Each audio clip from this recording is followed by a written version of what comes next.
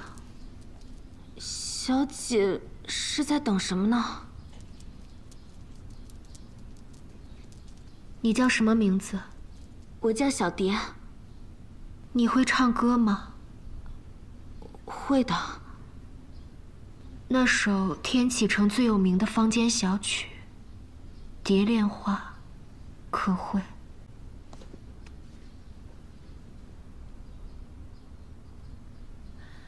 绿芜流烟翠春暮，薄雾轻寒，燕子双飞去。明月不安离恨故，斜望道小船入湖。昨夜西风凋碧树，独上高楼。你赢了。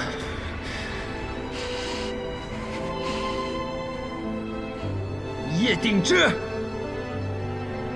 就算打赢了我，你也离不开天启的。你若是走火入魔，这一辈子都是废人了。放弃吧。放弃？我这一生都不想再放弃了。我绝不放弃，不死，不休。叶鼎之。叶鼎之，奏乐迎新人。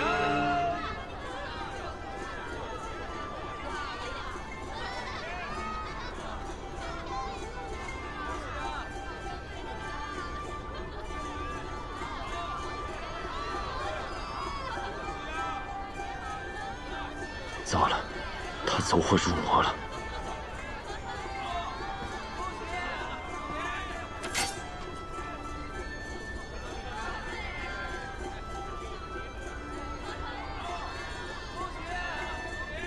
我赢了。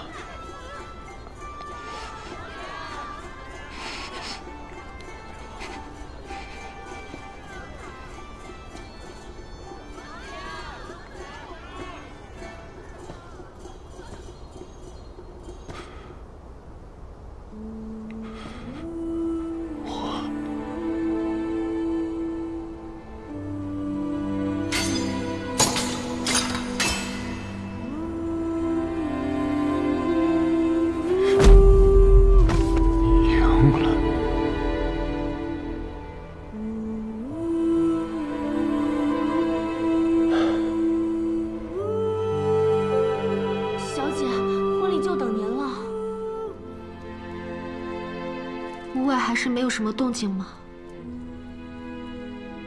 和方才一样啊，都挺好的。也好。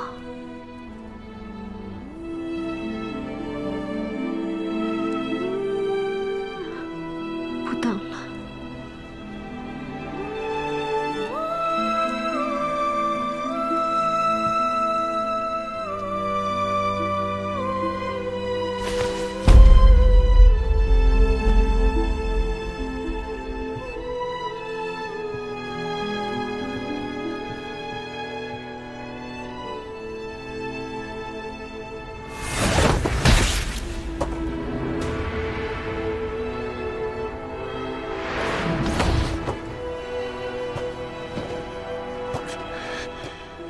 一起走吧，别打那些鬼主意了。就算再给你10年，也不是我的对手。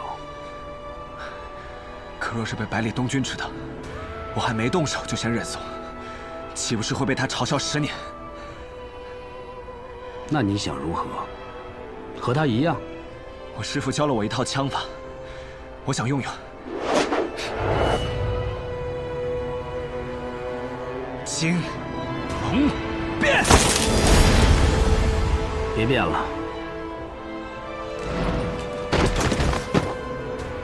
年轻人话多，主要还是打的少。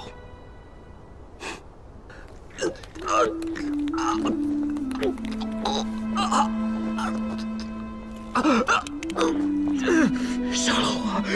杀了我！这就要死了？你难道不想有朝一日再回来打败我，把文君带走吗？输了就要死，简直是弱者的作风。还说要成为天下第一，这件事没有第二次机会。你确实是我影宗这几10年来最强的弟子，比我年轻的时候还要强，但还不够，你要变得更强。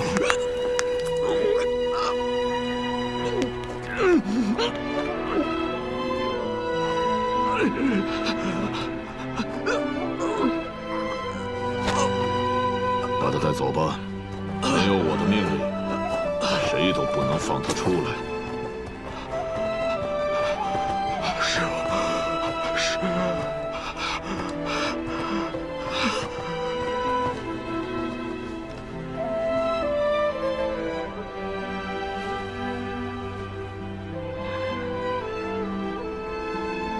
这个臭小子，这个年纪就能拥有这样的剑法，天下第一，或许真的有戏。小样，帮我把他带走，装进马车里，不要让任何人看到。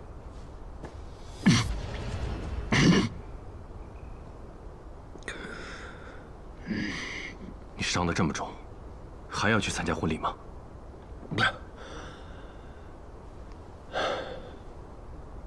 我得去，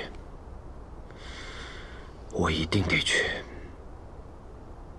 这场婚礼上，所有的事情应看起来是最正常的，正常的就好像什么都没有发生过。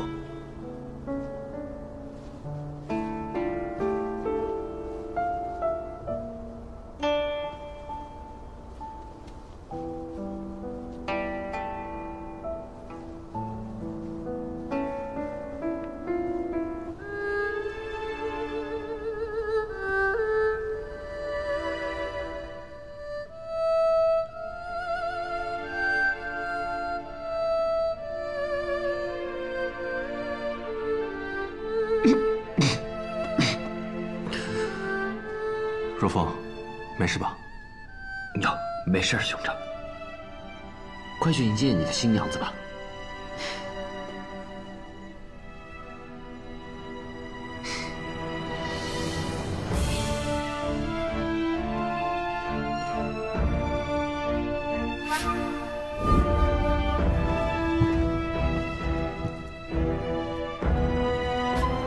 太和16年，景裕王萧若锦迎侧妃义氏，帝心甚喜。太安帝念义氏书甚性诚，其父多年功苦勤勉，特赐恩典，平魏正妃。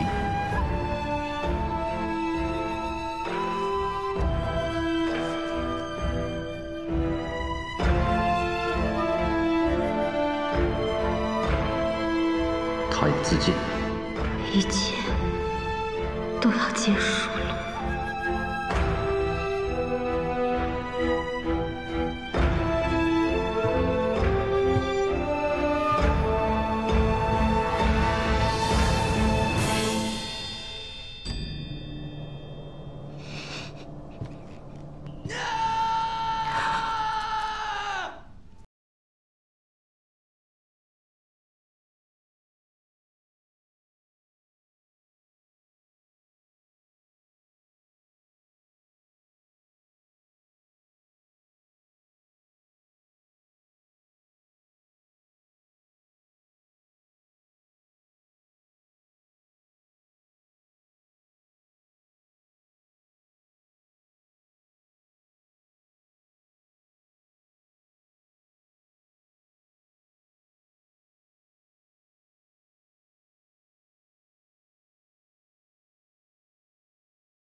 要不是因为你的话，我也想去尝尝那12盏的婚宴，虽然吃了也得吐出来。哎呀，如果可以的话，我更想去参加你的婚礼，有酒，有烧鸡就好。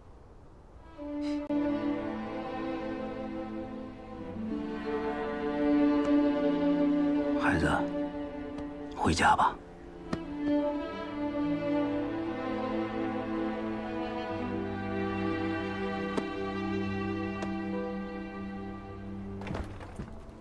走，出发。这里离王府太近，萧若风派来护送的这个人也不是个好相遇的。若我们直接下去抢人的话，恐怕……传信给吴相使，我们继续在这儿静观其变。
昨日这婚礼啊，可真热闹。他们瞒姑瞒得可真好啊！义部和若锦不想让姑知道，是摸不准姑的意思，怕搅扰了联姻好事。至于若风，只有他是为了别人，为了他的哥哥，甚至是为了那叶云。姑这几个儿子里面，野心者有之，狠绝者有之。弘谋者也有之，唯有善之一字，只有若风才有。为君之能，这善字不知是福是祸啊。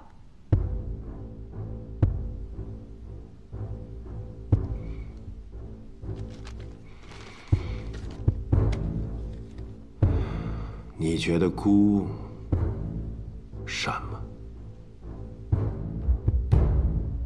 奴才多嘴。小善及人，大善天下。小善是好人，大善则贤君。贤君治世，盛世开启；好人当国，则是天下大乱。姑自认为无大善，便不留那些小善。而若风，他是不一样的。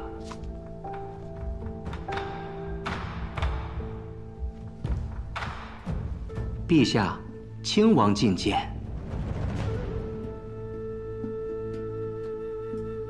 宣。是。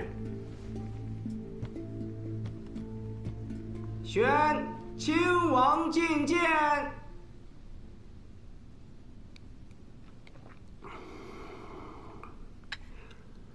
老二，今日怎么有空来了？今日本就不忙，只要父皇愿意，儿臣每天都可以来。今日不忙？可我听说你都没参加老三的婚宴。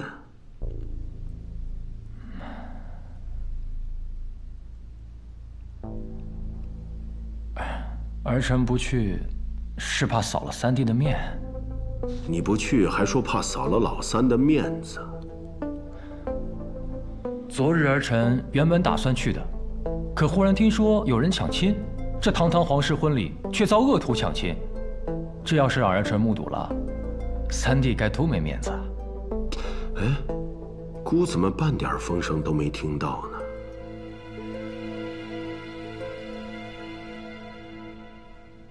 怕是有些人把这事压下去了。但这些人，真的是越来越不把父皇放在眼里了。行了，你且说说，谁这么大的胆子，敢抢孤定下的亲事？还不是那个叶家余孽叶云，不光他自己抢，还叫上了他的好兄弟百里东军。当然有老九在，他们也掀不起什么浪来。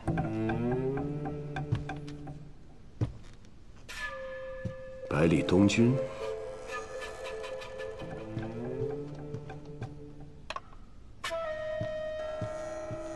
你的意思是最后老九摆平了这件事儿？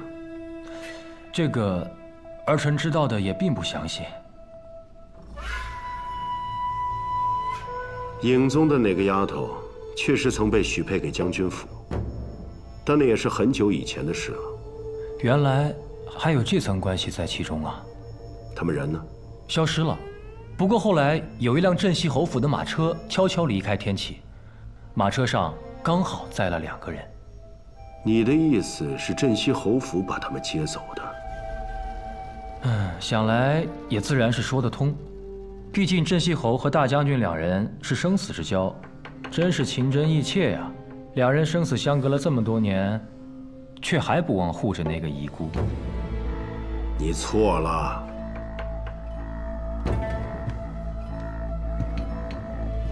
是孤。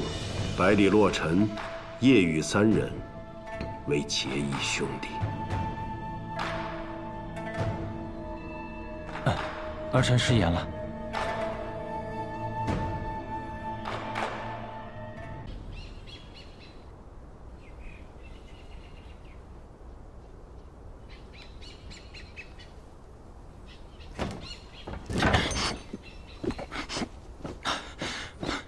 醒了。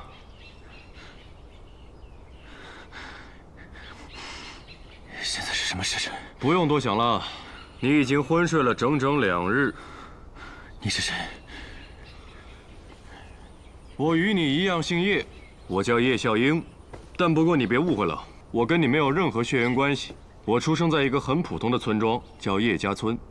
我从小是听着叶将军的故事长大的，很敬畏。你是谁？我刚不是说了吗？好，我再说仔细点。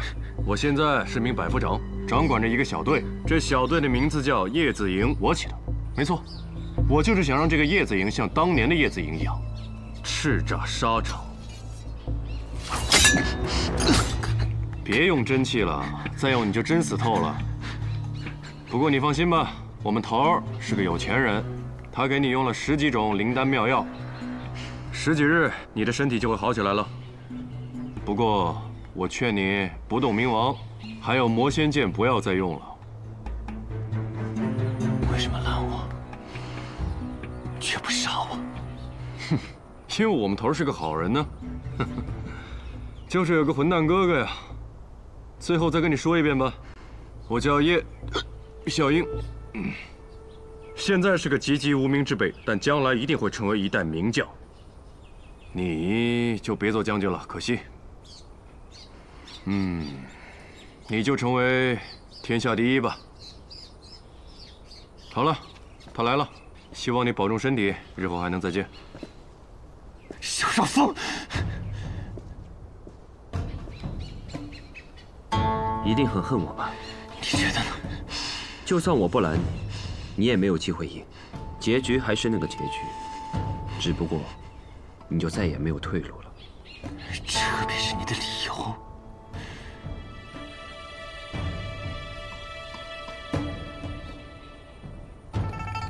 哎，你觉得天启城美吗？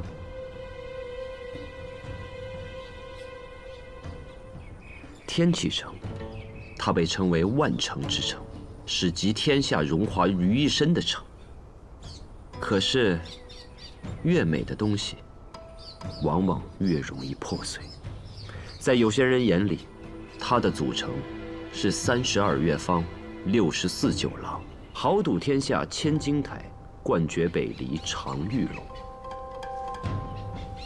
可在我的眼中，它的组成是1座皇宫、3座王爷府、5大监、青天监、怀玉侯府、6部尚书府、太师府，明里寻治的金吾卫，深藏暗处的尹宗，还有城外驻扎的黄卫军。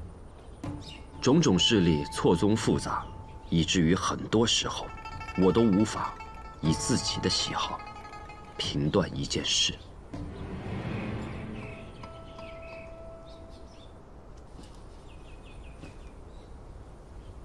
又是人在朝堂，身不由己那一套吗？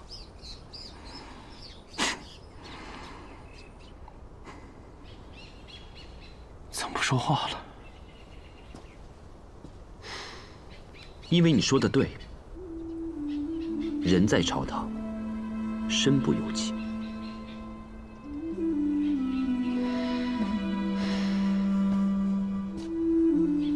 我与其他皇子不同，自幼就喜欢混在军营里。叶将军当年教导我很多。叶将军遇难之时，那是我第一次随军出征。当我得到消息赶回天启城的时候，一切已成定局。我知道，当年东军崇拜的是我，而我也曾向往过你。你看，北离之北是蛮族，他们骁勇善战，民风彪悍；北离以南是男爵，他们刚刚实现统一，野心勃勃。而我们北离呢？最善战的将军被灭了门，最有威势的君侯远远地离开了朝堂。父皇年迈，皇子内斗，看上去繁华的天启城其实岌岌可危。这个时候，必须有人能够站出来，稳定局势。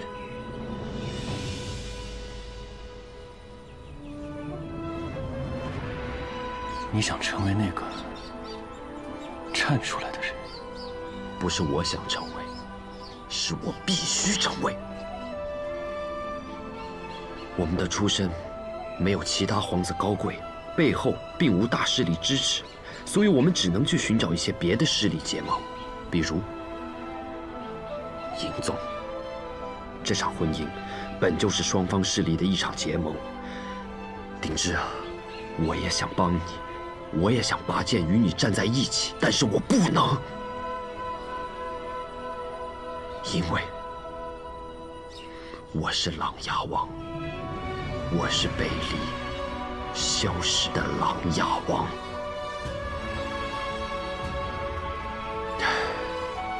我知道，归根结底，是我们的利益毁掉了你们的幸福。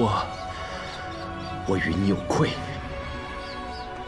但是鼎之啊，人生在世，谁又能真正的做到问心无愧？叶云叶将军一事，我答应你，我一定会为他翻案的，也为你们整个将军府沉冤昭雪。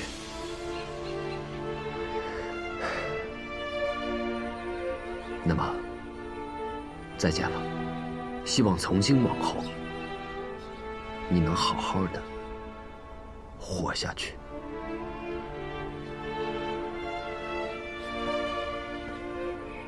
你以为你说那些，我就能对你心生同情吗？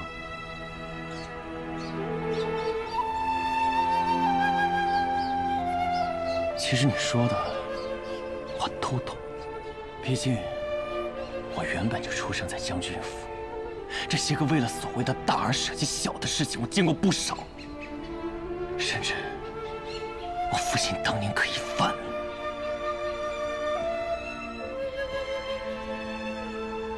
却也为了所谓的大义，选择赴死。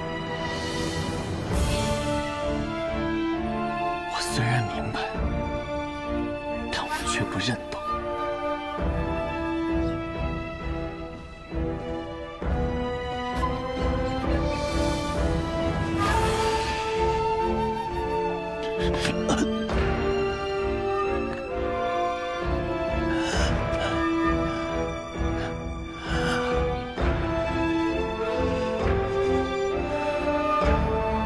护着一个叛党后人，叶小英，你可是想造反？叛党后人当初闯入天启城的时候，你们都不来，如今人受伤了，一个两个全来，当真是有趣的很呐。王爷，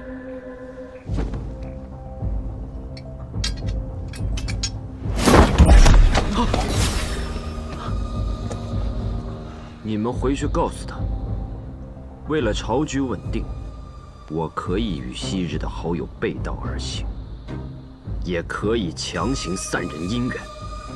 我不惧世人如何看我，但是可以，不代表我认同。叶鼎之的生死是我的底线，我不同意他死，除非我先死。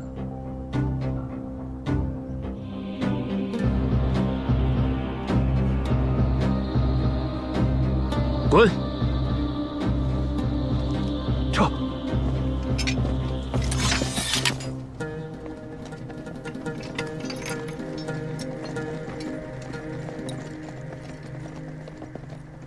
头儿，这些都是你那好哥哥的人吧？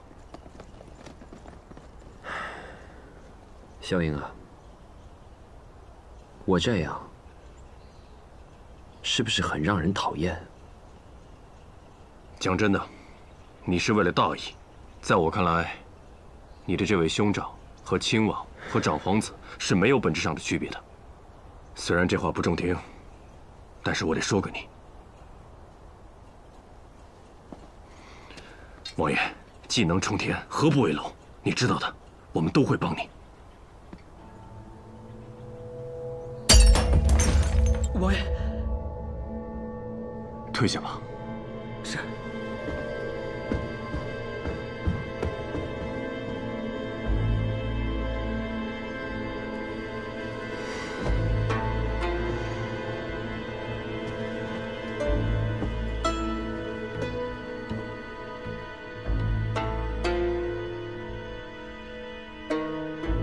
来人，王爷有何吩咐？去太医院给王妃寻一副药，一副能在人睡着之后无知无觉的药。是。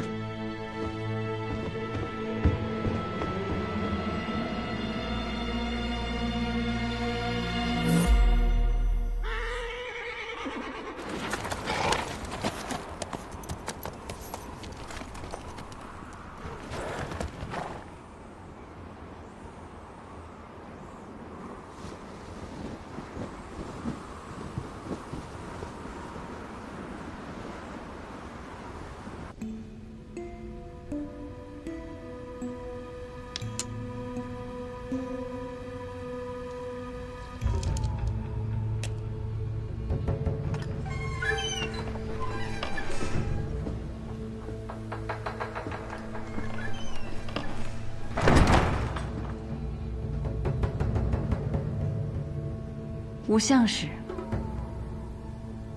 公主回来了。北阙已经消失很多年了，吴相使也不必再唤我这声公主。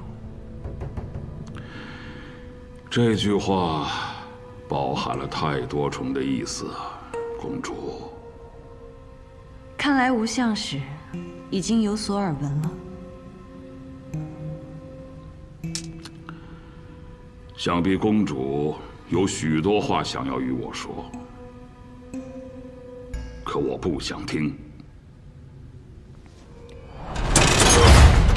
就请公主殿下在此好好想一想吧。吴相，你想要造反吗？背叛了北阙才是真正的造反，不管你的身份是什么。我希望公主在这些天里能够想明白这一点。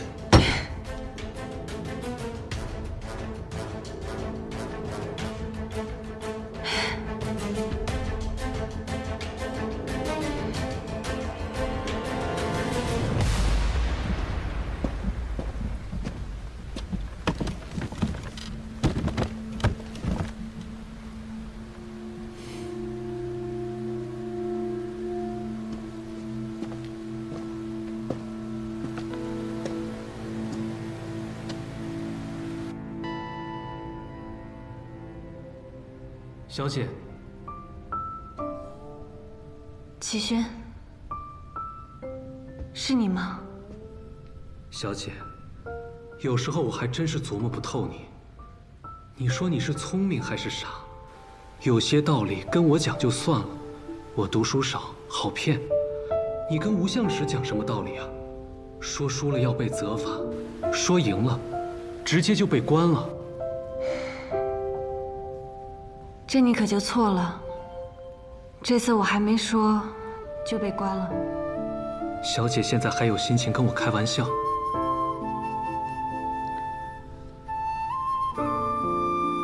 可是我终究要回来这么一趟的呀，这样我才能问心无愧。那小姐对我有没有愧？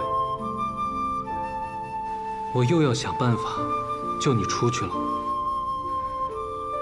齐轩，你不必为我以身犯险。那小子呢？那小子现在在哪儿快活呢？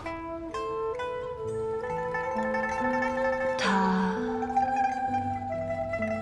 现在估计在天启城见到他的师兄们了。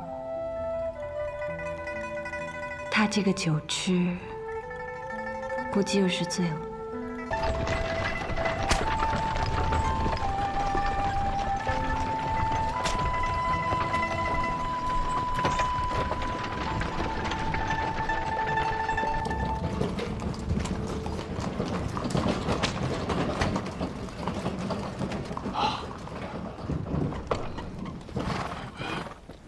侯爷，东军呢？就在马车内，但是奉了世子的命令，绑了天龙锁。立马把天龙锁解开。是。公子，侯爷在等你。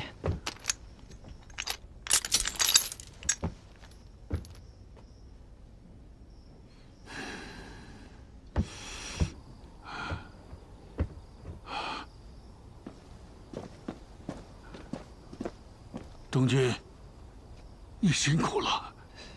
爷爷，这一次是你父亲下了狠心。爷爷，我曾经答应过他，镇西侯府从此以后所有的事，让他来决定。你父亲说要把你关起来，直到他回来以后，你可有不满啊？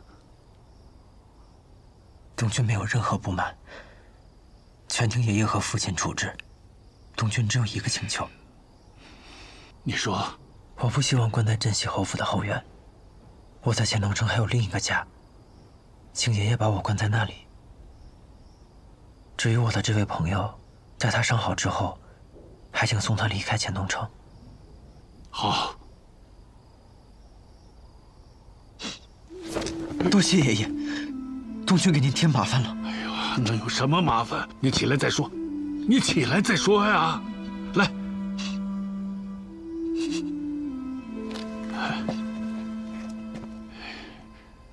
你的事，爷爷我都知道。爷爷觉得你没有做错。要是爷爷当年能有你这样的少年勇气，那叶雨有可能还能活到今天。东军，你放心，所有的事，爷爷我担着。我不会像叶雨那傻子一样。要是谁敢动我的家人，我要他好看。爷爷，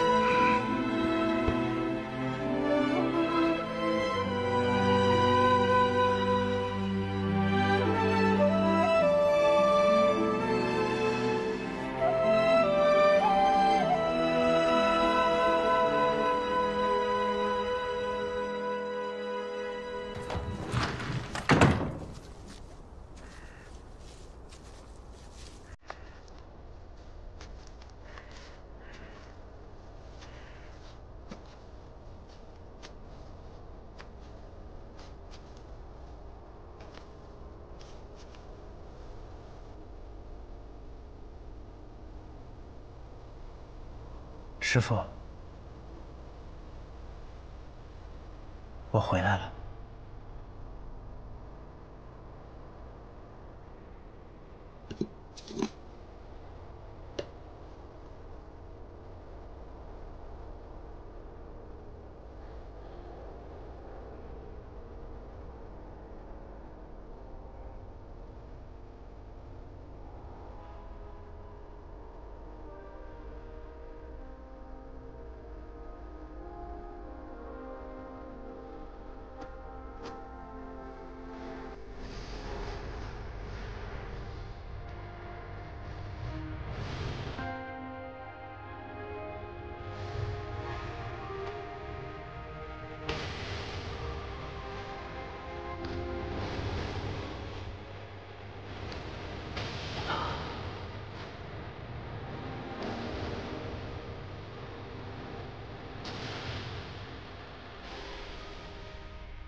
镇西侯府要把百里东军关到什么时候？这是我们侯府的家事，就不必知会司空公子了。司空公子，还是走好自己的路。今日再不出黔东城，明日可就不给你这个机会了。哼！素闻镇西侯当年在战场上骁勇善战，令人闻风丧胆。今日一看，不过尔尔。百里东军不过是为凶拔剑，一不曾杀人，二不曾作乱，何至于把他软禁起来？镇西侯功勋之大，难道怕一个小小的景誉王？信口雌黄的小儿，滚！我滚你个头，滚！你再骂一句试试！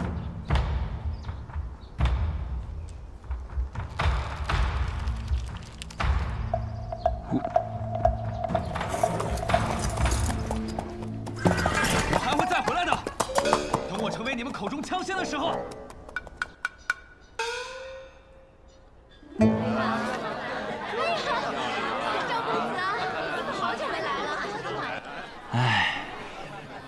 子姐呀，风姑娘今日还是不出来弹琴吗？二爷，你每日都来问，我都不好意思回你了。哎，姑娘这些时间心情不太好，您怕是还要再等等喽。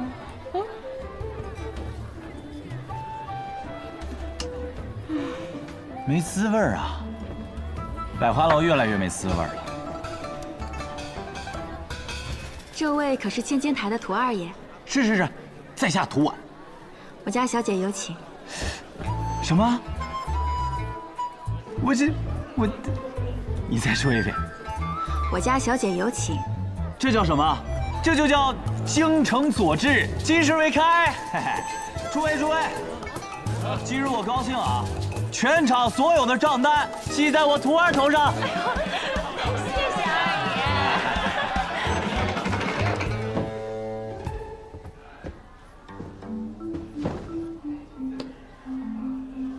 风姑娘，在下涂婉。涂二爷坐。哎。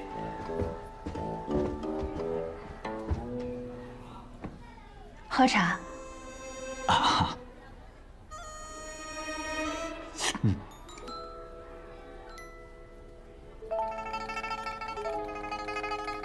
涂二爷，茶叶。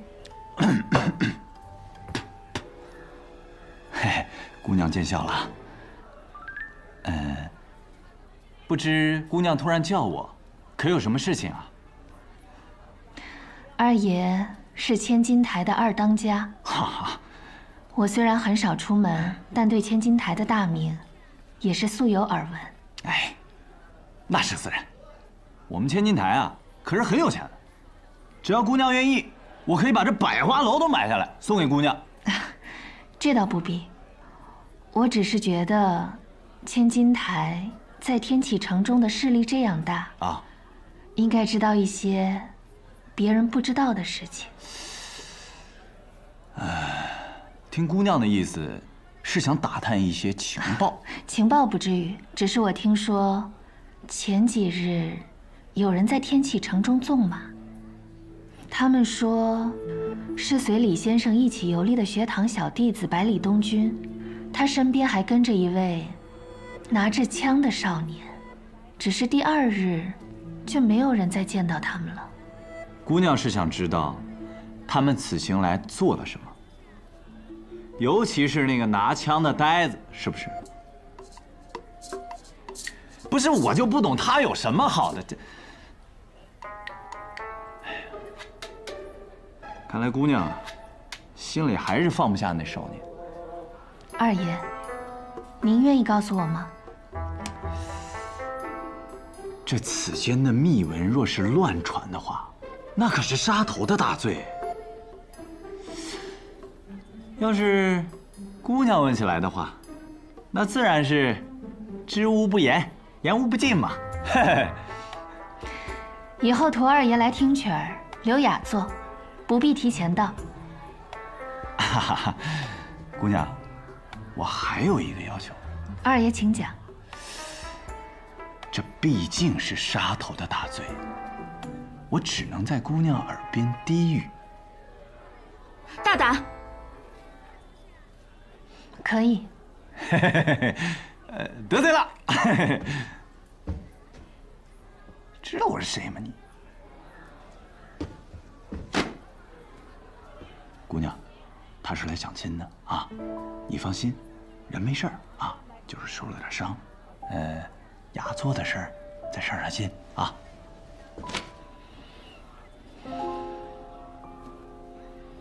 混蛋，回都回来了，竟然去抢别人的钱。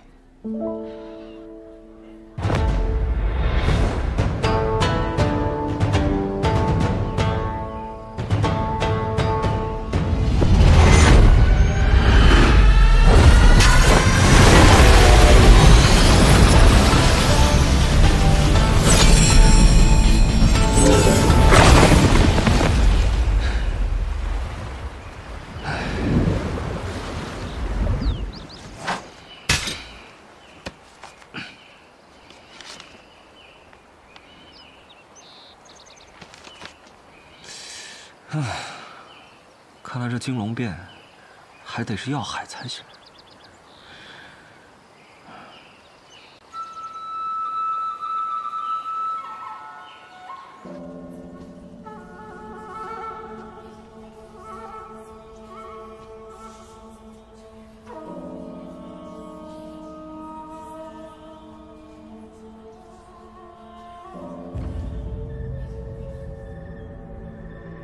等我。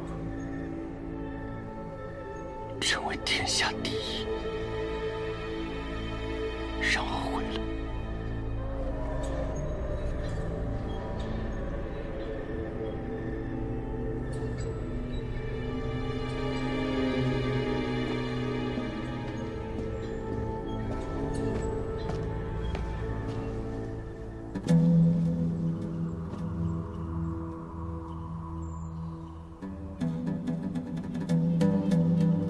成与不成，都在一念之间。您又高深了，我读书少，听不懂。你是有慧根的，有机会听不懂。我是在想，倘若叶鼎之真有成为天下第一那一天，那必定是很多年之后了。到那时，他再去天启城找他，又有何意义呢？吴晨，要出发了。来了！师傅别催啊！不是师傅要催，是晚了咱就赶不上了。嗯，嘿，您这是要走了？那么，再会了，走了。再会。再会。师傅，你走那么快干什么？等等我呀！走。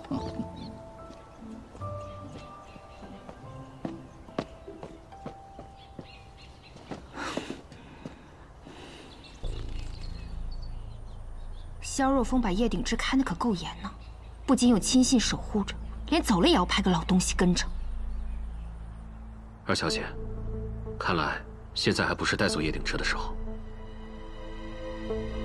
派人跟着他吧，看看他到底要去哪儿，徐徐图之便是。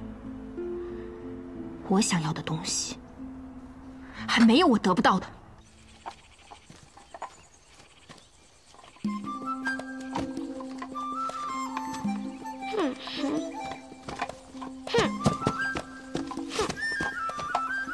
师傅，我坚持不住了。这么一个小行囊，你就坚持不住了？师傅，我是想的，我背着这个行囊要走好几百里路，然后我就坚持不住了。我们修行者还怕这点苦？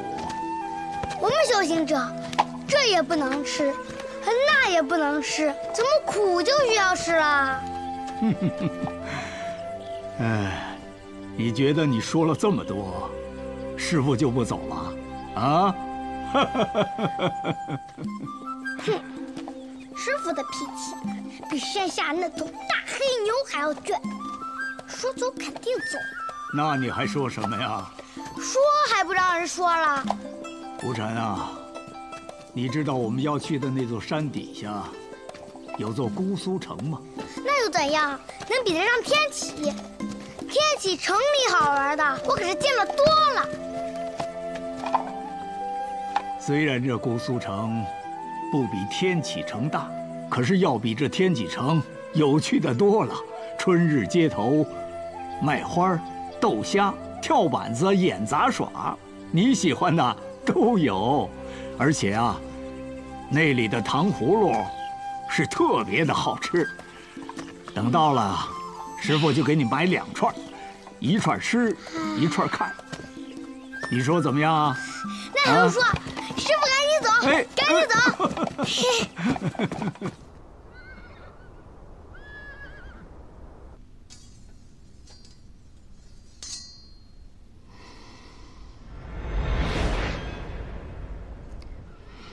阿玉，阿玉，等一会儿要控制一下自己的情绪啊。父亲放心，自然不会太过火。父亲大人，我回来了。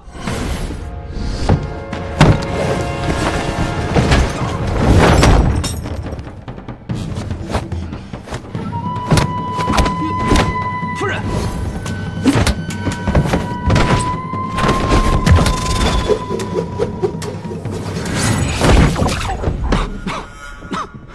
夫人，夫人，有话好好说啊！你说我是给你下个3寸灰好呢，还是5更死好呢？夫人饶命！夫人饶命啊！不是说好不要太过火的吗？我让你去天启城参加婚宴，让你打儿子了吗？让你把儿子带回来关禁闭了吗？他抢个亲怎么了？你不抢亲，现在能有他？不是，你不是老骂他没出息吗？他子承父业，你还不满意了？你现在就去把他给我放出来！不行啊，夫人，现在灌他些食日，将来对他的成长很重要。他已经不是个孩子了。好啊，那我也让你成长成长。三寸灰，夫人莫冲动啊！你们夫妻俩的事情你们自己解决啊，我可是等着成风，不想看你们打架。啊！我晚上在后院等你。我今晚睡兵营。行，那你以后就都跟我在兵营待着。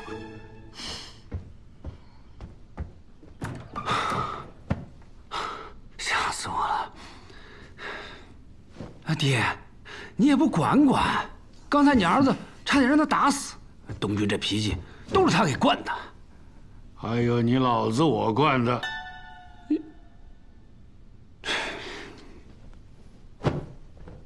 天启城抢亲，东军帮的那个人，真的是叶兄弟的后人吗？我私下问过琅琊王了，身份确认无疑，的确是当年叶家被灭门的时候侥幸逃出来的小云儿。他现在改了名字，叫叶鼎之。叶鼎之，这名字好啊。没想到叶兄弟去世了这么久，竟然还有后人留在这世上。是啊，要不说苍天有眼呐。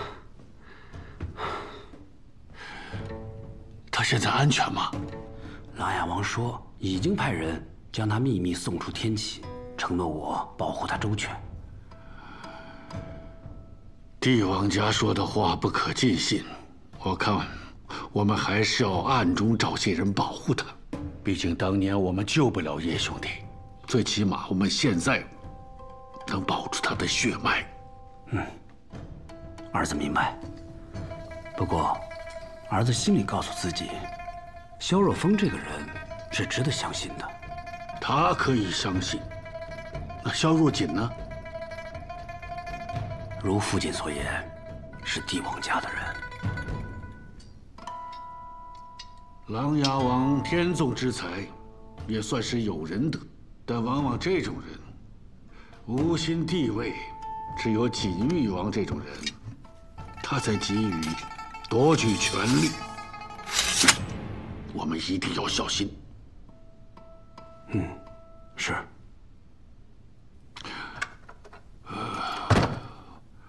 我们是不是应该去看他一下？我倒是第一次看到东君能待在一个地方这么久。算了吧，估计他不太想见我。如果你不出手，他跟那小云儿必死无疑。你呀，最起码得告诉他们，让他们知道啊。都是些孩子，说了不听。孩子，我好像听到刚才有人说，他已经不是孩子了嘛。你呀，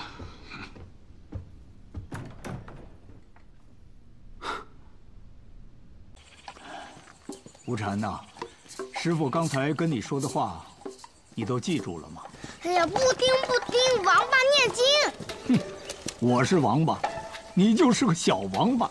哼，师傅你也不拿出个地图，我们就这么走，我们能走到那古都城吗？不急，还有要事要做。呀，是他，他不是在我们院子里住了好些日子？听说抓住是要被杀头的那位吗？这么巧啊，叶少侠也在这里。既然相逢，不如同行。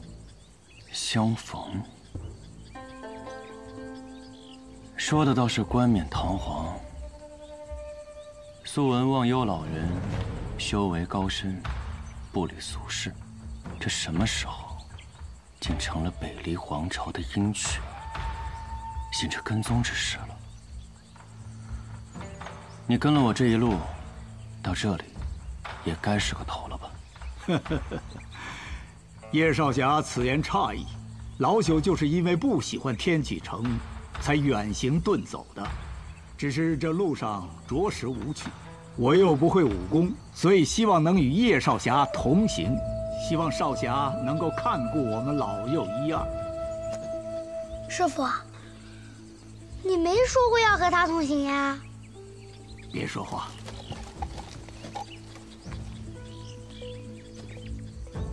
可我又为什么要与你同行？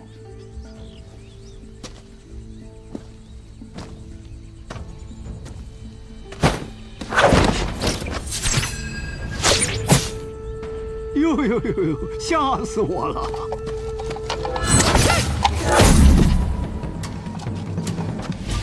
有趣，师傅不会武功，徒弟倒是个未来的高手。嘿嘿，叶少侠说笑了。哼，我不需要什么同行之人，我自己的路，我一个人走。叶少侠莫急。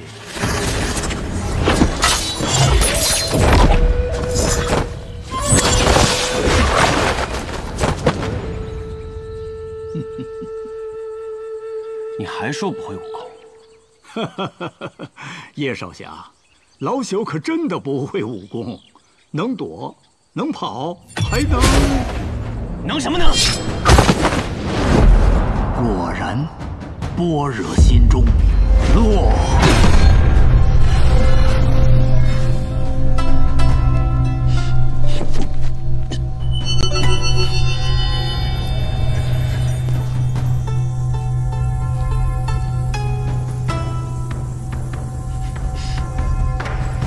我还会困。师傅。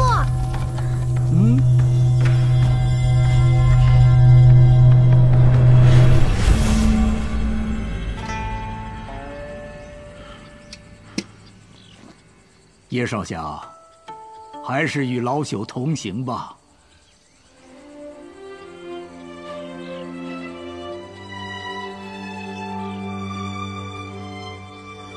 为什么会这样？魔仙剑走的毕竟是魔道，从前叶少侠心中坚定，故而无妨。可如今少侠心有所求，却苦而不得，所以心境自然就不稳了。心境不稳，屏障破碎，魔念便会侵蚀入体，也就有了如此结果。这就是老朽为何执意要与叶少侠同行。只需2年，2年过后，叶少侠的心境稳固了，便不怕魔功反噬了。为何帮我？我们修行中人，不是要讲究同舟共济吗？我见到叶少侠，而叶少侠又正巧有难，便就帮了，又要什么理由呢？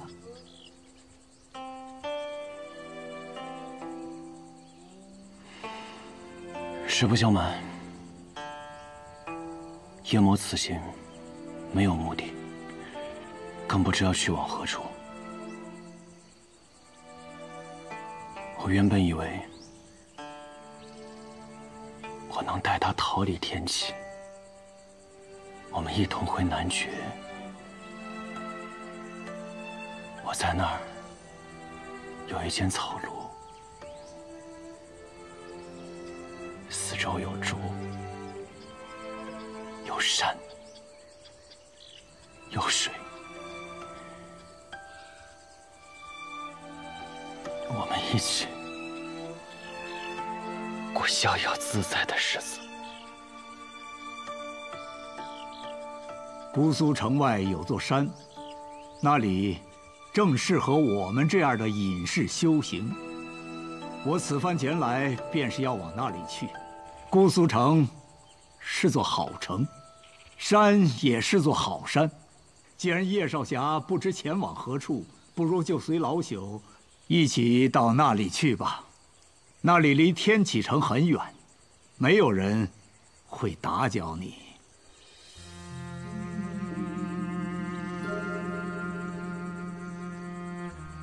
只需要2年，对吗？最多2年。2年之后，我的魔仙剑便不会再反噬。不但不会反噬，还能更进一个境界。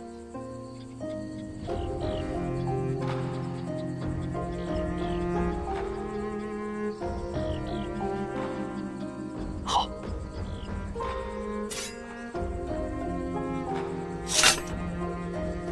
师傅，原来你真的很厉害呀，居然能凭空变出一口大钟来。那师傅，你能凭空变出一根糖葫芦吗？不能。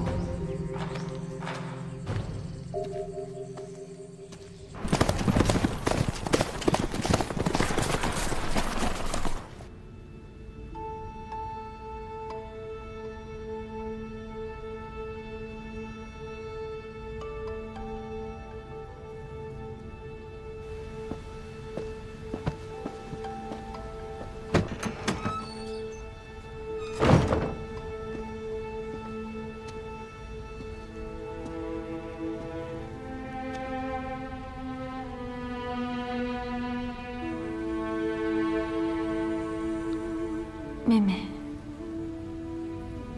你回来了。是，我回来了。不过你为什么会在这里？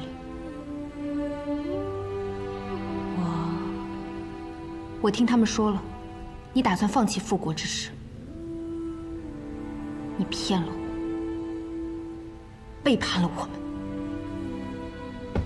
妹妹，姐姐。你好无情！你难道已经忘记母后的死了吗？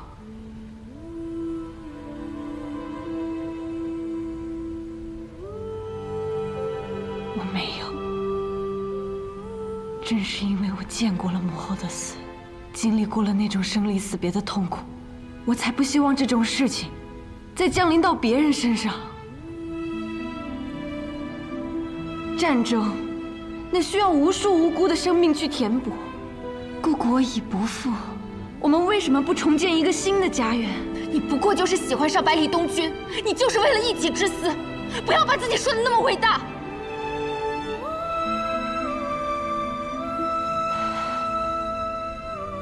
是，我是喜欢上了百里东君，但这与我的决定无关。你以为我会信吗？在你心里，儿女私情这种缥缈的感情，也值得用生死去托付吗？月瑶，别说笑话了。于他而言，你就是个骗子。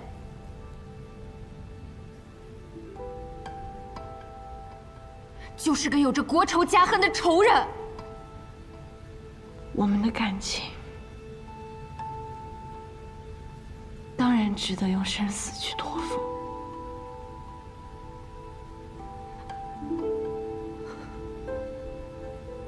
妹妹，那是因为你还不曾遇到。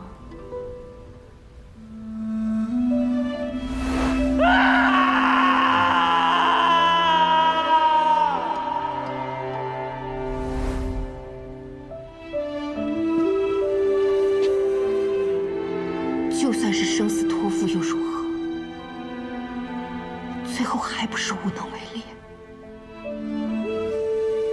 你说什么？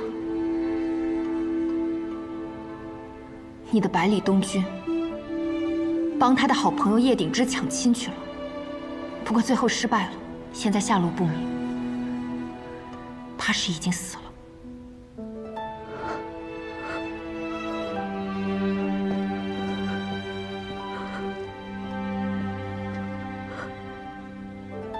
东君，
要是有个人能来陪我就好了。要不我先去打呼一下师傅给我留的那把琴。怎么，这就耐不住了？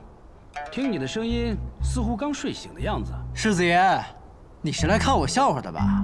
我就好奇，这次你一声不吭，乖乖领了罚，在这里待着，是开窍了，还是想和我斗气？现在看，都不是。你是想找个地方来偷懒？谁偷懒了？我这又练琴又练剑的，有本事你进来，咱俩比划比划。谁要跟你比划呀？我来这里是要问你，为何进你的族？你想清楚了吗？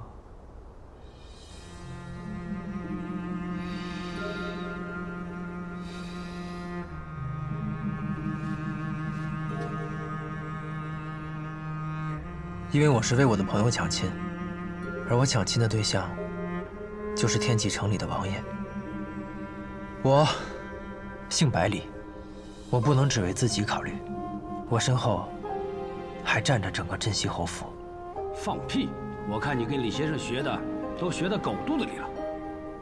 云儿是你儿时的挚友，是你长大后生死之交的兄弟，你帮兄弟抢亲，这件事本没有错。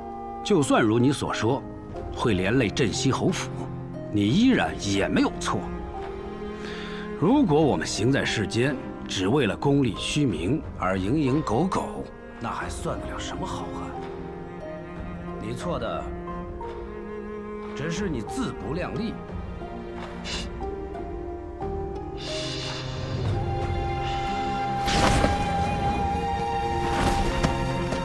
自不量力，就是你做了自己还做不到的事情，却承担不了失败的后果。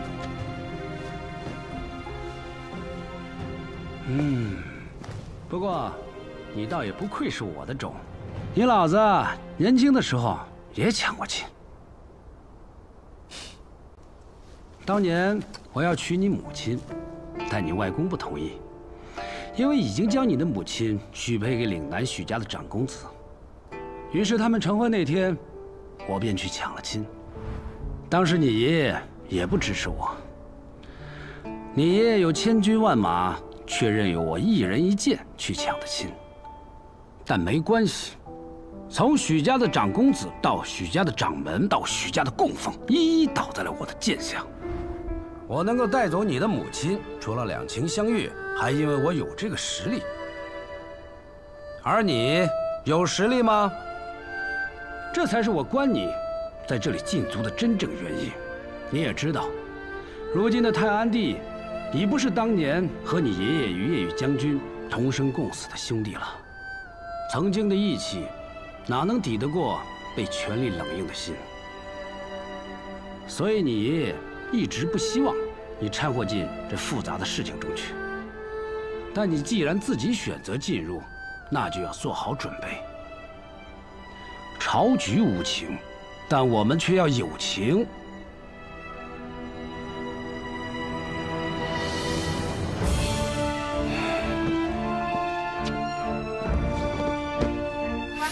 你随时可以离开这里，只不过如何？告诉门外这些士兵，你准备好了。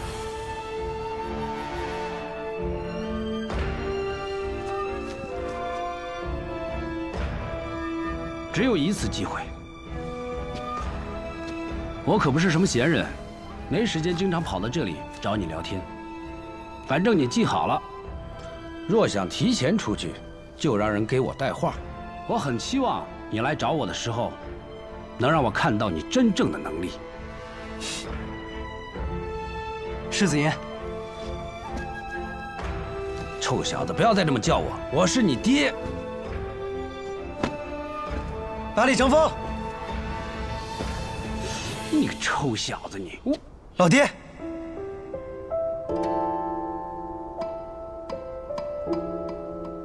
多谢你。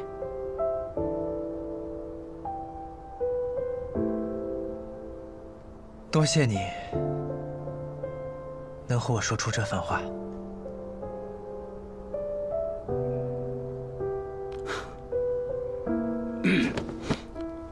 行了，你个臭小子，好好练功吧你。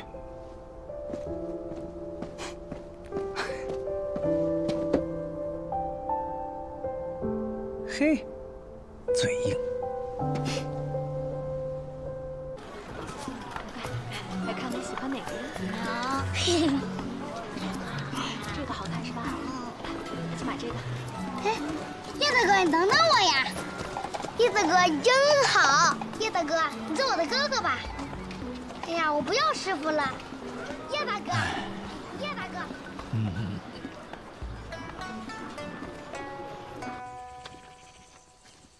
王佑前辈，您久居暮云山，纵观天启城，我想问您一件事情，不知您是否知道？你是想问你同伴们如今的去处？是。当日，我原本想为琅琊王，奈何心中咽不下这口气，便没有开口。后来想在路上打探，却发现我去抢亲这事儿没有传出半点，就好像没有发生过一般。你的几位朋友，洛清扬被影宗带走关了起来。不过他是影宗宗主最得意的弟子，也是皇上钦点的未来护卫。等风头过去了，一宗主应当会把他放出来，只是或许会给他定下某些协议。百里东军则是被他父亲百里成风带回了黔东城禁足，司空长风也一同被带去了。不过目前，司空长风已经离开了黔东城，正在四处磨砺。我以为您最多只知道他们在天启城中的结果，没想到您连他们之后的踪迹也了解得这么清楚。哼，是树上鸟儿告诉我的。真的，我师父能跟鸟儿说话。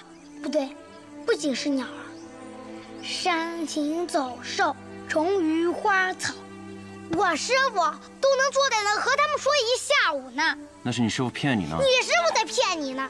我师傅从来不说假话，除了每次说给我买糖葫芦是骗人的以外，其他都是认真的。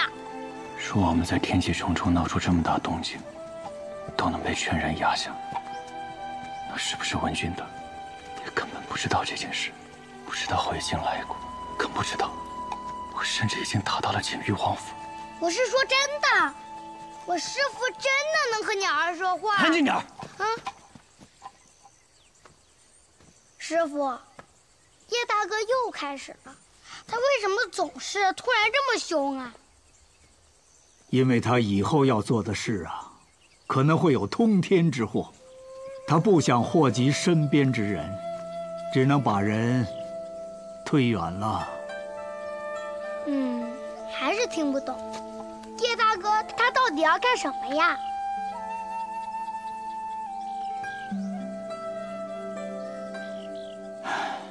一念成魔呀！你也又开始了。我们还要多久才能走到啊？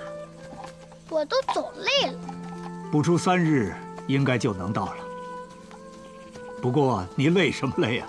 没走几个时辰你就睡一觉，我看啊，一点也不累。好吧，那就算我勉强不累好了。谢谢师傅陪我。不是师傅，是叶少侠。叶大哥，哎，叶大哥，叶大哥，叶大哥，你对我真好。叶大哥，你对我太好了。嘿，嘿，起看。叶大哥，刀子嘴豆腐心。叶大哥，刀子嘴豆腐心。叶大哥，刀子嘴豆腐心。为什么笑得这么开心？因为他无牵挂呀。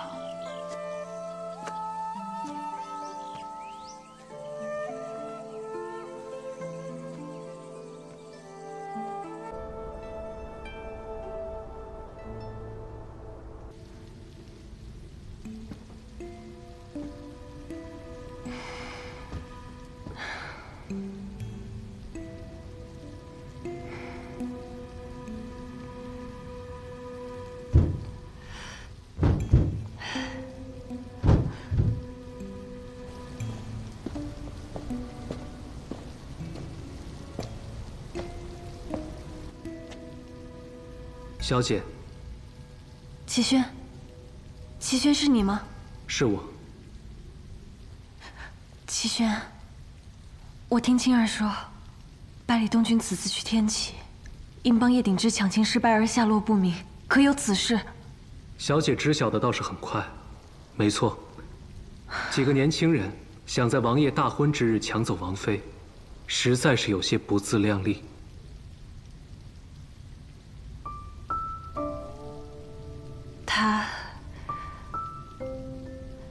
他还好吗？看来，小姐确实是动了情。放心吧，据我得到的消息，他已经回到了黔东城，被他的父亲百里成风关了禁闭。齐轩，多谢你。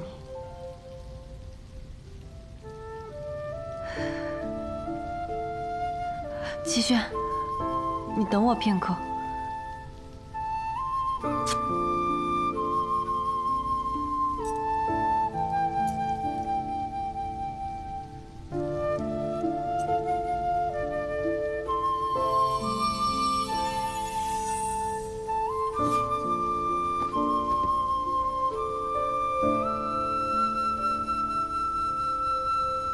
小姐，可以吗？小姐说的每一句话，对我而言，都是务必执行的命令，无需问可以，或是不可以。齐轩，对不起。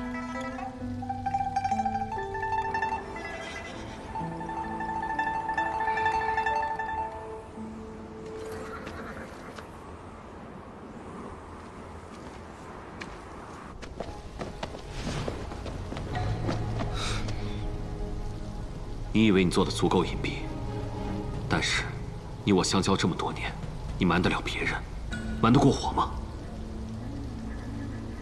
你要拦我？吴相师有令，让小姐禁足3年，静思己过。如果你们现在回去，我可以当做什么事都没有发生过。吴相使，齐轩，子雨姬，你效忠的到底是岳氏，还是吴相？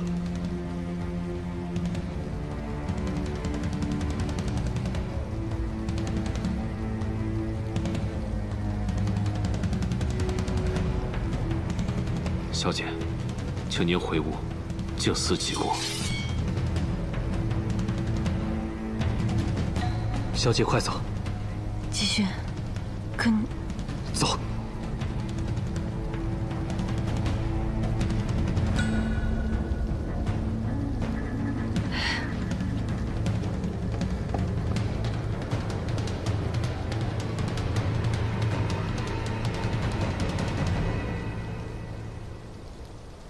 我从未想过，有一日，你拔剑指向我。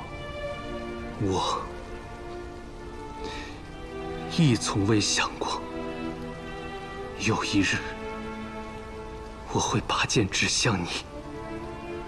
现在把剑放下，随我一同把小姐带回来。此事便能当没发生过。雨姬，你我自小一同长大，你知道的，我不可能做这种事情。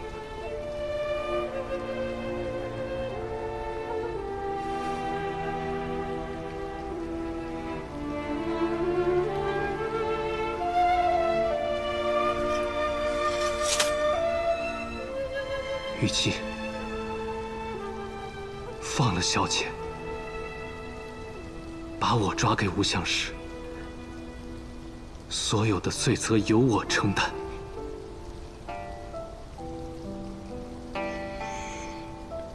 滚！齐轩，你说的对，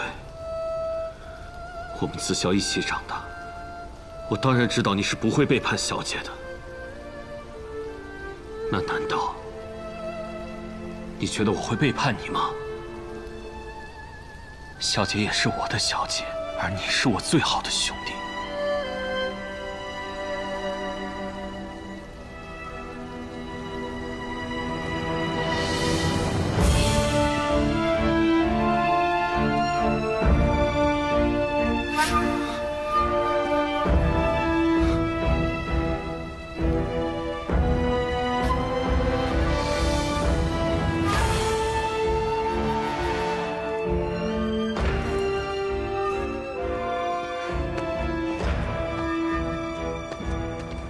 小姐，该走了，再等下去就白白辜负了白发仙大人。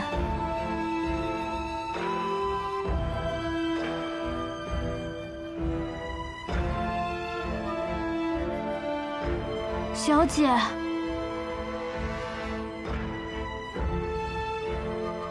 小姐。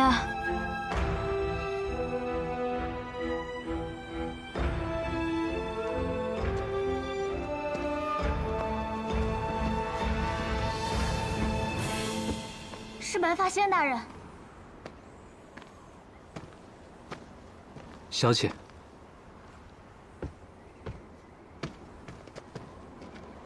齐轩，小姐，快走吧。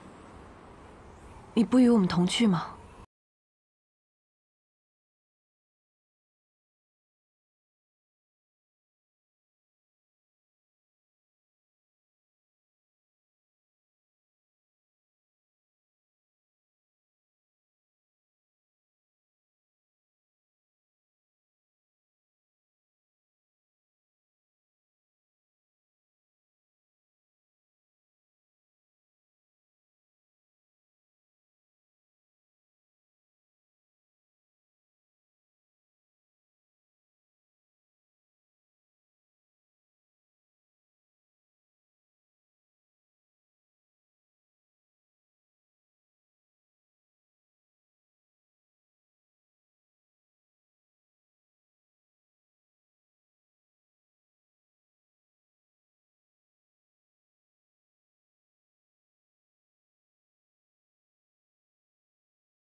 进。子羽姬放走了小姐，前来向尊师领罚。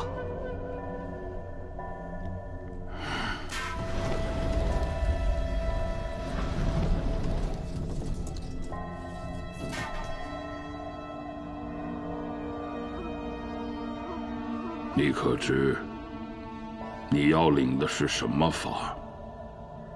我知。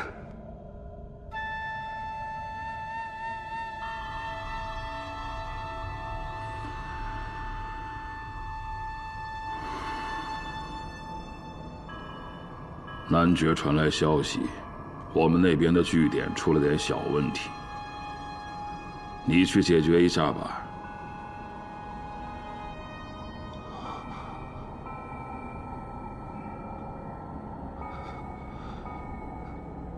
子羽姬，领命。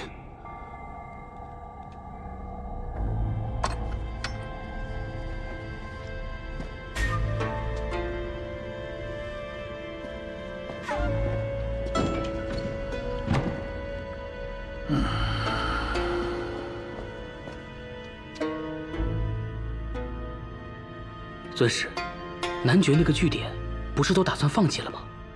那边都是对手的埋伏，此后我们再派人过去，无异于自取灭亡啊！既然不能为我所用，就让他作为一位弃子去死吧。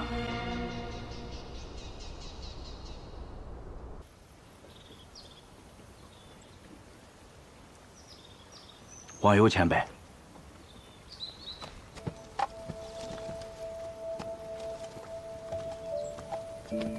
前辈，请。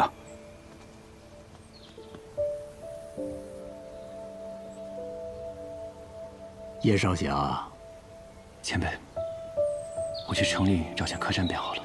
叶少侠难道2年都要住在这客栈之中？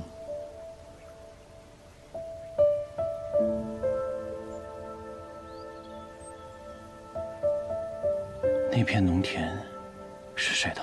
归我们山门所有。可否？叶少侠，请便。那我就在这个农田边截路而居了。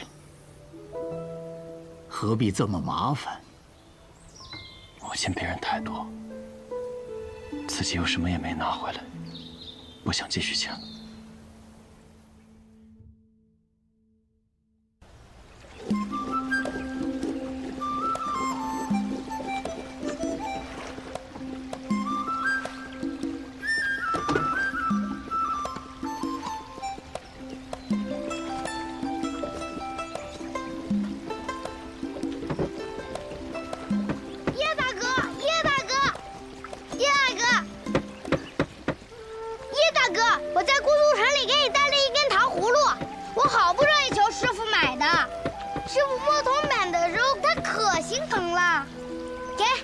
我不爱吃，你留着吃吧。你真不吃啊？那我吃了。你吃呗。嘿，哦，对了，我差点把这事给忘了。师傅说他毕竟不能时时陪在叶少侠身边。哦，还有一门本家剑法。长久习练能帮叶大哥修补心念，嘿嘿，他让我来教你。哦。嘿，可看清了？一招不落。这么厉害？难道叶大哥剑术很高？想看？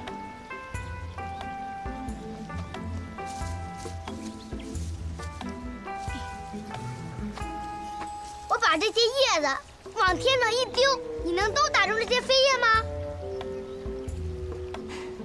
你可以试试。来啦！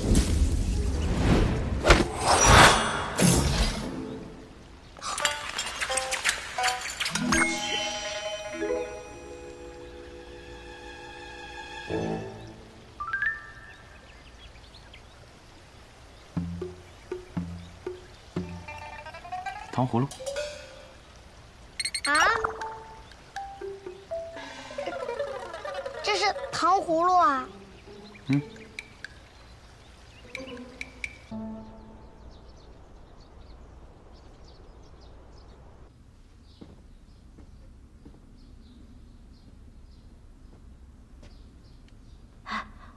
王妃又在发呆了。是啊，她也算咱们王府最得宠的人了，可是每天冷着张脸，没有一丝活人气儿。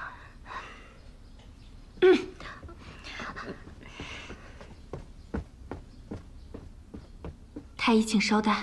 有了。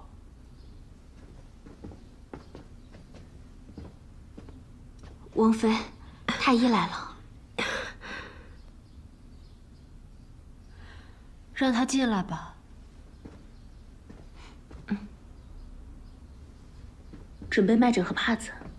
是。我与王妃把脉。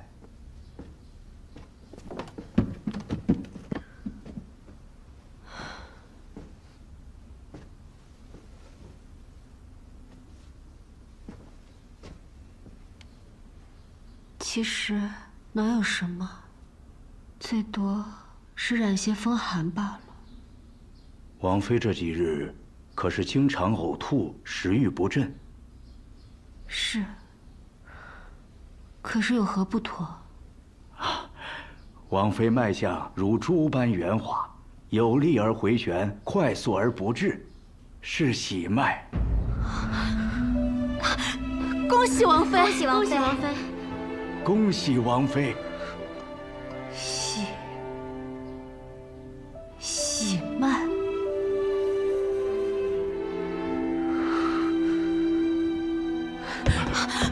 王妃这几日可要事事注意身子。王妃，不可！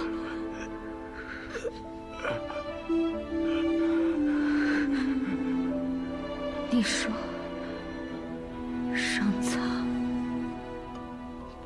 为何如此待我？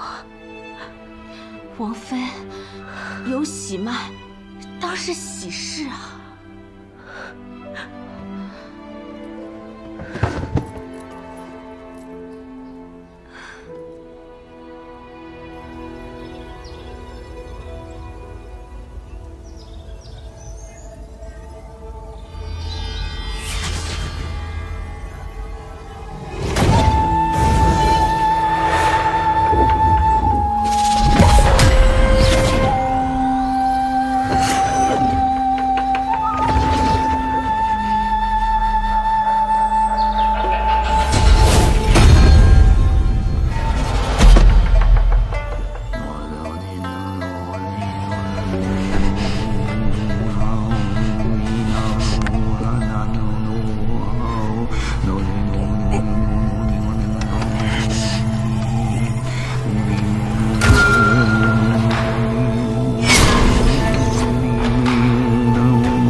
叶少侠心魔难除，不如放弃这魔仙剑。文佑前辈，难道我的心魔是因这魔仙剑而起的吗？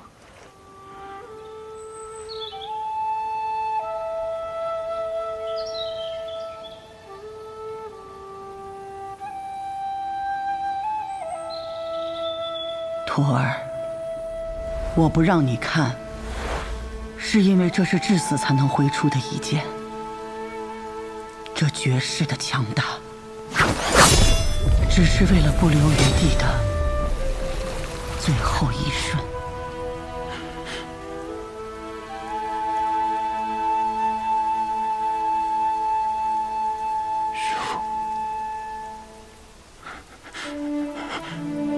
师父！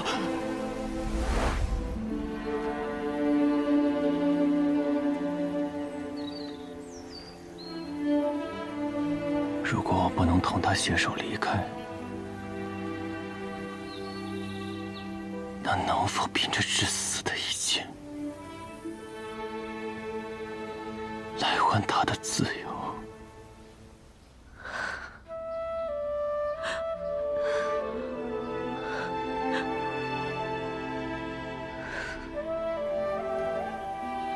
叶少侠，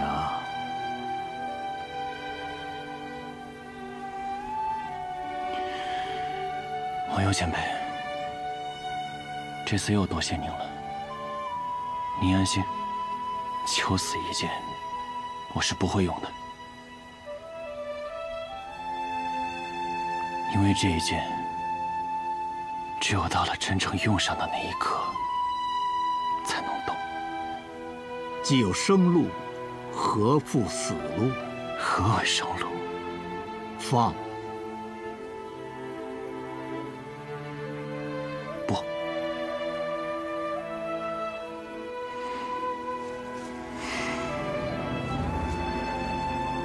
王佑前辈，早些休息吧。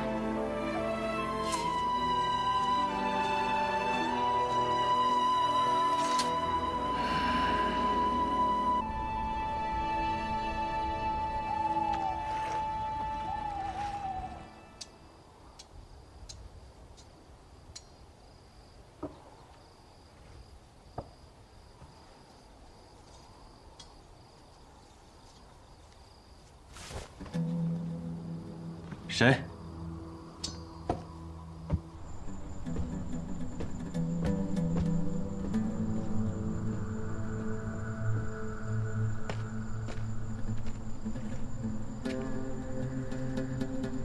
好久不见了，叶鼎之。你又跟来了，你还来做什么？当然是来嘲笑你啊，嘲笑你自不量力。不过也来祝贺你，去了一趟天启还能活着回来。只是没想到啊，失败了一次，就跑到这种地方龟缩起来，真是废物！啊，你还在无谓的坚持些什么呢？那老东西既然会劝你放下，那说到底，他就算不是景誉王的人，也是向着天启皇城的，而我。不但不会劝你放下，还会帮你拿到你想要的东西。我想要的东西，我自己拿就是。你还是走吧，我们终归不是一路人。那谁和你是一路人？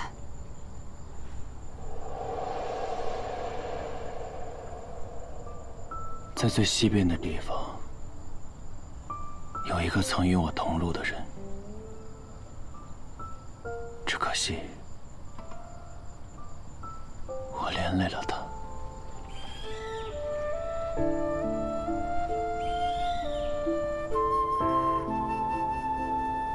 也不知道云哥现在怎么样了。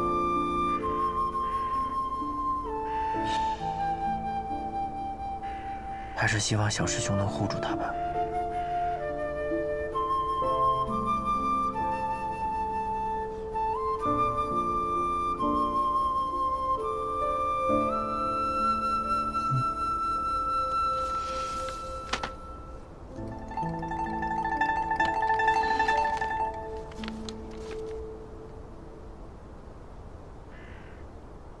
琴谱，师傅留下的。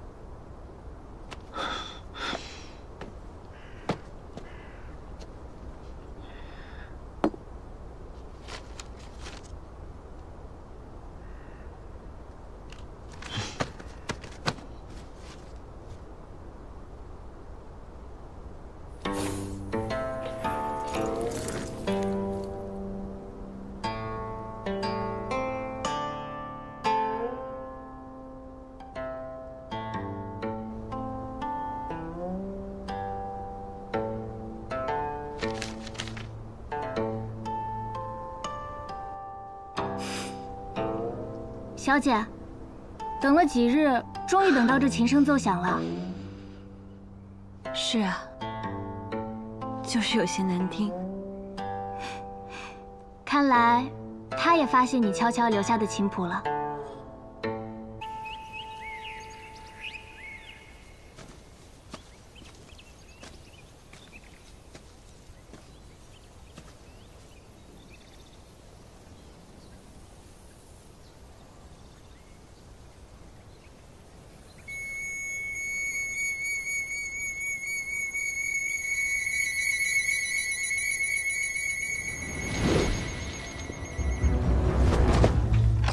少主。你们果然也跟来了。我师父已经死了，你们已是自由身，不必再称我为少主。主人对我们4人有救命之恩，我们发过誓，此生侍奉主人与少主。少主一直未曾召唤我们，我们也不敢轻易出现，只好悄悄跟随。虽然我们4人武功不济，但只要少主有需要，我们4人必然赴汤蹈火，在所不辞。赴汤蹈火，在所不辞。罢了，起来吧。我找你们，确实是有一事相求。少主，请说。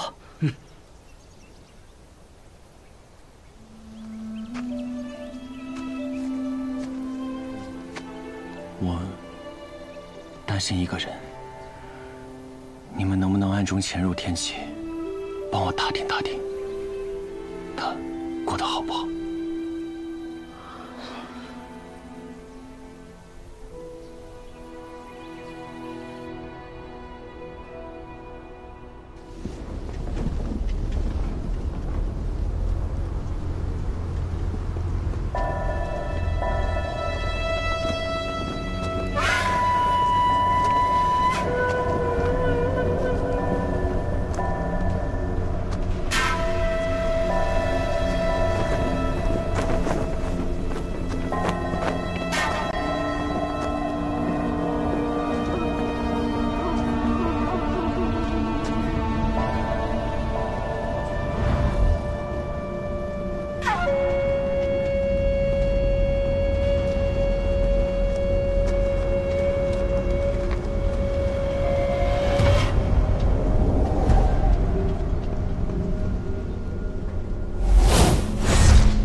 这家伙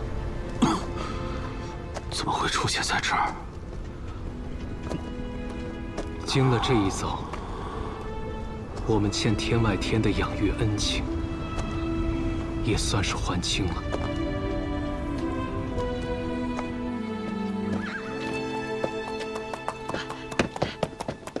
管家，管家，琅琊王来了！王爷。我家王爷去了银都，人不在家，没想到出了这么大的事儿。王爷，现在只有您能帮老奴啊！卞总别说，现在情况如何了？我家王爷娶的王妃武艺太高，我们也进不去，就不知道里面的情况啊。早就劝过皇兄的。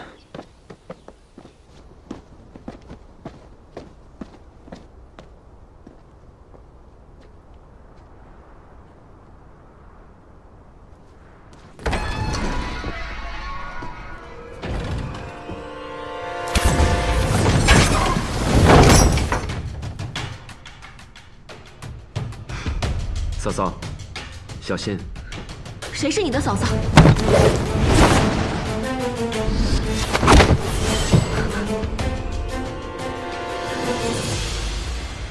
你如何不躲了？李先生最厉害的弟子，难道躲不过我这一掌？若是若风挨下这一掌，嫂嫂会更开心一点吗？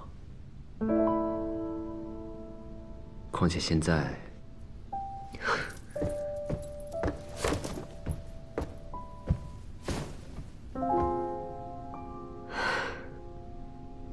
你来这里就是为了讨打的吗？听闻嫂嫂有了身孕，特地来探望嫂嫂。有身孕的又不止我一个，琅琊王却特来看望我，是怕我一时想不开，一气之下杀了肚子里的这个孩子吧。嫂嫂，成婚是一回事，有了孩子又是另一回事。嫂嫂心中始终耿耿，若风实在不敢怠慢。你可以走了。我易文君没你想的那么决绝，也没有你想的那么软弱。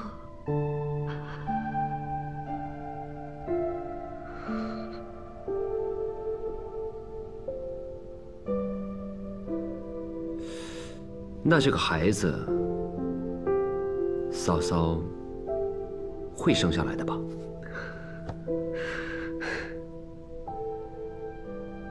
至少我不会主动毁掉它。不过，如果老天有意带走它，我也不希望有人拦着。你可以滚了，滚！若风，多谢嫂嫂。他倒是有个好弟弟。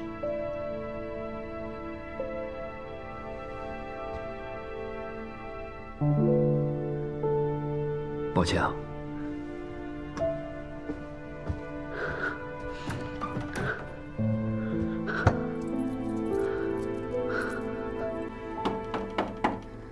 进。二小姐，有急报。吴相使传了消息过来。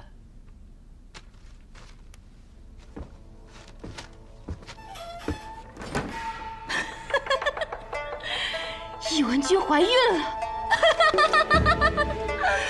好一个心上人呐！你这般关心她，她就和她心爱的夫君孕育子嗣，被翻红浪了。好笑，好笑。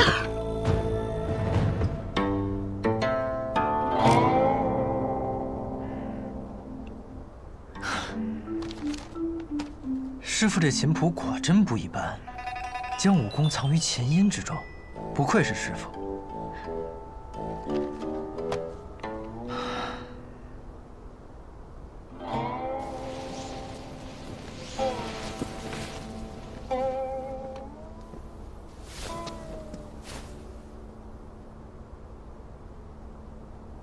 大风西去云飞扬，威加四海兮归故乡。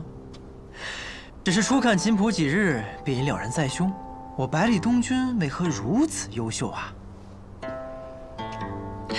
真是不要脸！若是能逗瑶儿一笑，我要这脸又有何用啊？你怎么来了？我是来想我了？是来教你一门功法。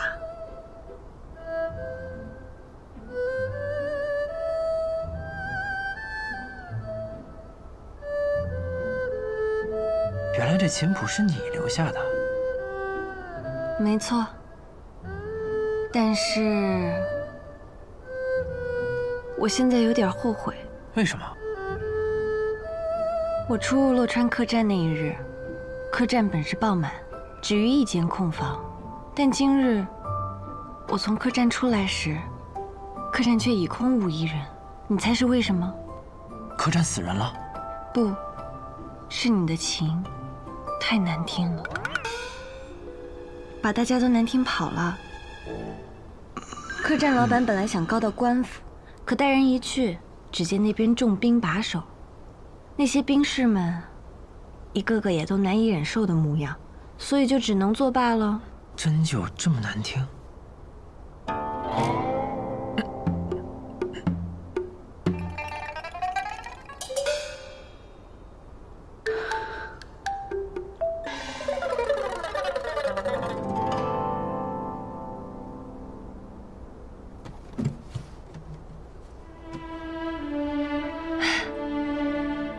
果然是天下四琴之一的九霄琴啊！九霄风起惊雷现，长龙卧春千年眠。西楚如仙纵横江湖，一琴一剑一袭白衣，引得不知多少绝世女子为之倾心。我虽没见过，却也十分神往。我师父当年真这么风流？天启成32乐坊，64名绝色乐姬，有40个爱他爱得要死。你说风光不风光？原来你们女子都喜欢这样的。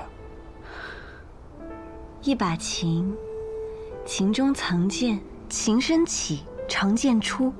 有什么样的女子，才能不为这样的公子倾心呢？好，为了你这句话，这琴我学定了。哪句啊？让女子都为你倾心？那倒不用，有你为我倾心就够了。不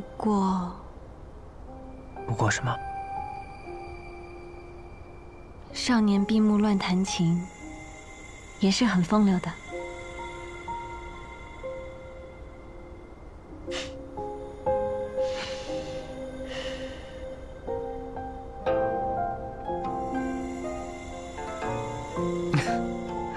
轻一些。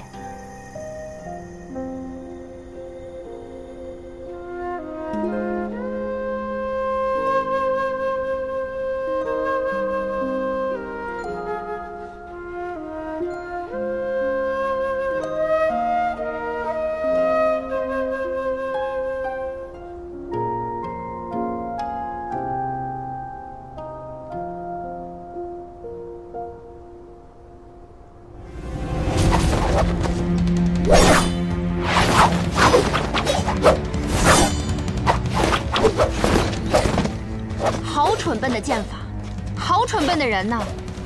我今日闻得一件北离皇城中的趣事，不知道叶公子有没有兴趣听听呢？不感兴趣。你听都没听呢，就说不感兴趣？唉，狼心似铁呀！不过短短数日就忘了旧日所爱吗？我原本以为你感兴趣的很呢。你到底想说什么？与其说是一件趣事，倒不如说是一件喜事。你们北离真是有福啊！皇帝生皇子，皇子生皇孙，世世代代，国祚绵长。什么意思？意思就是，你心心念念的那位隐宗宗主之女，景誉王新晋的侧妃，懿文君，怀孕了。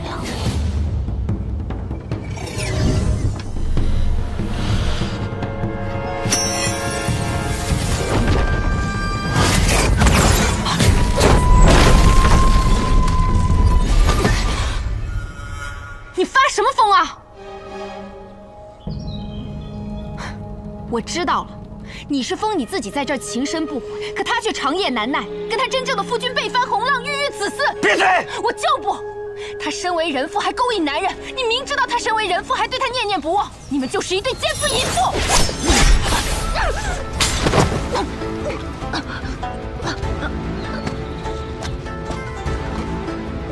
陆。